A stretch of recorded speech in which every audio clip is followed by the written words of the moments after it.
Gonzalo গার্সিয়ার শেষ মিনিটের গোলে লেগানেসকে ৩-২ গোলে হারিয়ে কোপা ডেল রে সেমিফাইনালে উঠল রিয়াল মাদ্রিদ। কাল মাদ্রিদের একাদশে ছিল না মূল একাদশের অনেক প্লেয়ারই। ম্যাচের ১৮ মিনিটের মাথায় লুকা মদ্রিচের গোল থেকে এগিয়ে যায় রিয়াল মাদ্রিদ।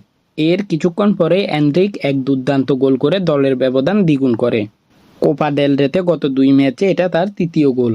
তবে এরপর ঘুরে দাঁড়ায় লেগানেস। ম্যাচের ৩৮ মিনিটের মাথায় ডিবক্সের ভিতর মাদ্রিদ ডিফেন্ডার জ্যাকব রেমনের হ্যান্ডবলের কারণে পেনাল্টি পায় লেগানেস। সে পেনাল্টি থেকে গোল করে লেগানেসের প্রথম গোল করে জুয়ান কার্স।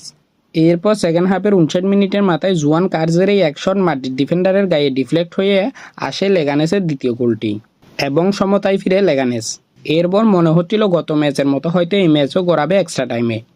কিন্তু ম্যাচের একদম শেষ মোমেন্টে গোঞ্জালো গার্সিয়া এক দুর্দান্ত হেডার থেকে করে মাদ্রিদের উইনিং গোলটি এবং মাদ্রিদকে নিয়ে যায় কোপা ডেল রে সেমিফাইনালে, যেখানে হয়তো তারা মুখোমুখি হবে অ্যাটলেটিকো মাদ্রিদের।